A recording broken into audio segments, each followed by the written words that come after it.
If you do bet this hand and get raised, you can actually very confidently fold, especially in the small stakes games against players who are generally passive, generally not too out of line when it comes to being aggressive. You can value bet somewhat thin with the intention of folding if you get raised. That is a strong exploitative play to use against these players on average. Hello everyone, I'm Jonathan Little. I'm here today with episode 329 of Weekly Poker Hand. And today we have a doozy from Best Bet Jacksonville. Here we have a $17 raise. We're playing 2-2 No Limit from Steve in the hijack seat. He has Ace of Spades, Queen of Diamonds. And normally, you do not want to be making gigantic pre-flop raises. Here he's making an 8.5 big blind raise. There is no straddle or anything like that, so this is just a huge raise with his Ace Queen. Now, there is an exception to this rule, or this idea, and that is when the players yet to act are extreme calling stations. If they're going to call your pre-flop raise, no matter how big it is, with all sorts of nonsensical hands, then you might as well raise big to extract more value from those hands while you have the best hand. So, normally you want to make a $7, $8, $9 raise, but when you're playing against players who are calling stations, you want to go bigger. The question is, how much bigger can you go? And there's certainly some line where the garbage will start to fold. Like normally you'd think more than $15, the garbage is going to fold in these scenarios, but that's not necessarily true. So, Steve is playing $481 deep against Tristan in the cutoff, who decides to call that $17 raise, no problem, with the 4-3 offsuit. 4 spades, 3 of diamonds. And then, right behind her on the button, we have Jeremy with Queen 8 suited, who calls a $17 raise. He only has 83 bucks in his stack, so he's playing very shallow stacked. So, notice here that Steve actually extracted a whole lot more value than I would have in this scenario because his opponents called with very, very marginal, junky hands. All right, flop comes Ace, King, 2 clubs, giving Jeremy on the button a flush draw with a short stack, Steve top pair, and Kristen a gut shot. This is a scenario where when Steve bets, he should usually use a big size of roughly $40 into this $55 pot. And that's because when you bet in this scenario, your opponents are going to continue if they have any ace, any king, any flush draw, and maybe even with the gut shot straight draws like Queen Jack, Queen 10, and Jack 10. So, given those hands are all pretty decent besides the gut shots, typically you want to bet using a larger size. If the board was very uncoordinated, like Ace 7-2, with no flush draw, then you're going to want to bet smaller with your Ace Queen because the hands your opponents can have are generally just weaker. So let's see what Steve does. He does bet. He goes 35. Kristen should just fold this gut shot here. I realize she is pretty deep stacked with Steve. They both have $464 or so remaining on their stacks. So she may think she's getting decent implied odds because, to be fair, if she always stacks Steve, wins his entire stack every time she drills a 5, then calling's pretty good. The problem, though, is that when a 5 comes, Steve is realistically only going to put his whole stack in if he's sitting here with like Ace, King, and better. And it's pretty hard to have Ace, King, or better. So whenever you do have a draw, you always want to ask, will I realize the implied odds I need to justify calling? And you're just not going to in this scenario. Also, every once in a while you get the 5 of clubs and you still lose because somebody makes a flush. So this 4-3 should just be discarded pretty much immediately. She does like to call, though. And now, Jeremy has an interesting scenario on the button with the Queen 8 of clubs. The pot's already $125, facing a bet and a call. I think you probably just want to go ahead and raise immediately all in. You know you're going to get called by one player and probably both, but that's okay because you're going to have 35 to 40% equity in general, and you're only putting in a third of the money, right? So if you're putting in 33% of the money, and you have between 35 and 40% of the money. Looks like the cap he's going to have here is about 38% because he is against the top pair type hands. So with 38% equity, do you want to get your money in, knowing that you're putting in 33%, but you're going to get 38% back? And it turns out the answer is definitely yes, because if he's putting in, let's say $83 times 3, well, here, I've got a calculator, I'll show you. $83 times 3 times 0.38 equals. So he's putting in $83, but he's going to get back $94 on average, not even including the pot, which he's going to chop up as well, right? So for this $83 bet, he's putting in 83. He's going to get back 94, and he's just going to be printing money by jamming here. Now, every once in a while, it goes poorly when you raise all in and then Steve re-raises and forces Kristen to fold.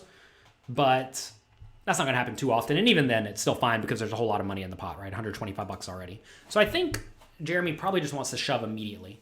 Also, if you do get a club on the turn, there's certainly no guarantee that you are going to get paid if you do hit. He does decide to just call, though. And the turn is, the magic card, the 5 of diamonds. So the board's now ace of diamonds, king of clubs, 2 of clubs, 5 of diamonds, giving Kristen the straight. Whenever you call with the 4-3, it's always great when you flop or turn the nuts. All right.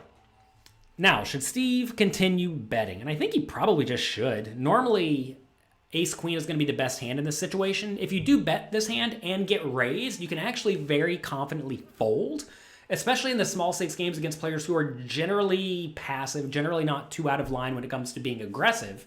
You can value bet somewhat thin with the intention of folding if you get raised. That is a strong exploitative play to use against these players on average. Now, I don't know how aggressive Kristen and Jeremy are, but so far, Kristen has played a very loose strategy, but not a particularly aggressive strategy. And if your opponents are going to be very loose and splashy, it's fine to value bet thin because they're going to call with a lot of hands that you beat. But when they apply aggression, very often you can get out of the way. Again, I don't know exactly how Kristen plays. First time I've ever seen her play poker as far as I know, and that's just a broad assessment. All right.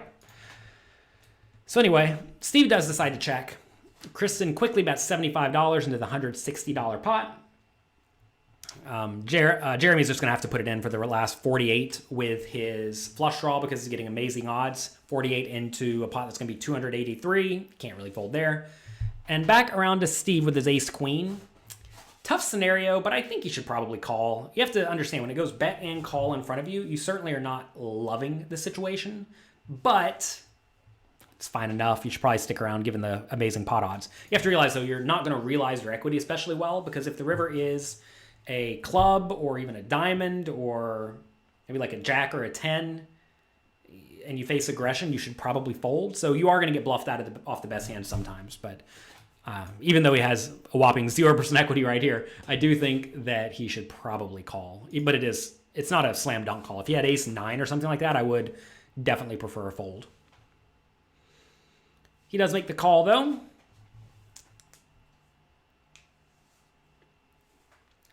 They're figuring out the side pot because Jeremy is all in for less than the 75. When you are playing against players who are using shallow stacks, you always want to make sure that you don't run into scenarios where you did not understand how many chips they have, because that may result in you bluffing inappropriately or having to make loose calls or whatnot due to pot odds. Anyway, river is the 10 of diamonds, and now Steve is reaching for chips. It's an interesting play, given I just said it. You really don't want a jack or a 10 to come. So the backdoor flush arrived, and Steve actually does have the queen of diamonds. So maybe he thinks he's bluffing in this scenario. I'm not entirely sure. But this is a spot where Steve, in my mind, has a very easy check, and on the 10 of diamonds, probably a call.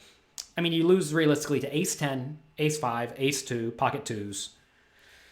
And that's about it. I mean, I know you lose to the random 4-3. I suppose you lose to backdoor diamond draws, like, say, Kristen did have queen jack of diamonds. You lose to that type of hand, or queen 9 of diamonds.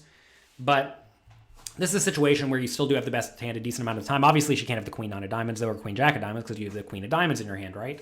Which makes check calling even a little bit better, because you're blocking a lot of those obvious nut hands. And you have an ace, which blocks hands like ace 5. So this is a spot where I definitely think Steve has a pretty easy check and then check call, assuming Kristen's not overly passive. If she is overly passive, it still could be a check fold, but this is definitely a spot where Steve just needs to check. He does not need to get fancy and bet, because when you bet in this spot, your opponent is always going to call with 2 pair. They're always going to call with straights, and they're always going to call with sets, and they're always going to call with flushes. So what are they going to fold here? They're going to fold out weak aces, right? And how does ace queen do against a weak ace? Well, it wins, right? So there's really no benefit in bluffing in this spot. Now, maybe Steve thought he was value betting. I'm not sure. Haven't talked to him about this hand. But if Steve is value betting, he has to think that Kristen is just an extreme calling station. And to be fair, she did call pre-flop with a 4-3 and called a flop bet with a bad gut shot with a 4-3. So maybe she is. If she is an extreme calling station, I think you want to go kind of small. because you're trying to get called by pretty marginal hands, mainly a king, right? So this is a situation where if you are going to bet, I think you definitely want to go on the small side. Pot's 358. I think you want to bet something like 150 or 120 or maybe even like 90, because you are trying to get called by some pretty junky hands. But I definitely do think this is a pretty easy spot just to check and then check call, unless, like I said, Kristen is very, very passive. He does bet, though, and it looks like he's making a hefty bet. Looks like about 106, or how much does he bet? Yeah, $165. And pretty tough spot for Kristen with all of the hands in her range besides flushes. But realistically, it's kind of hard for Steve to have exactly a backdoor flush draw, because he bet the flop, check, called turn whenever the obvious draw arrived, giving him plenty of equity. A lot of people just keep betting those hands. And now he's leading the river. It's like, don't buy it. Also, pot odds exist, right? Here she has to put in 165 to win a total of, what, 700? You think she's going to think she's not good 20-ish, 22-ish% of the time or so with even the junky hands in her range?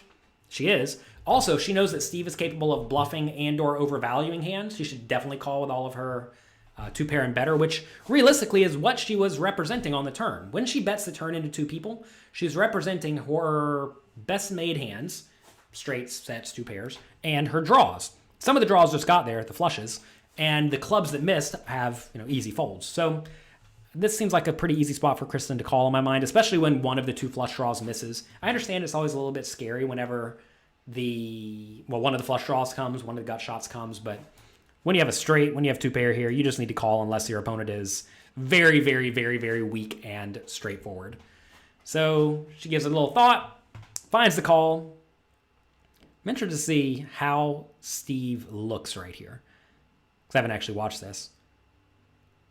I wonder, I wish I knew what they were saying right here, because if Steve thought that he had the best hand in this scenario, he drastically overvalued his hand. If he thought he was bluffing,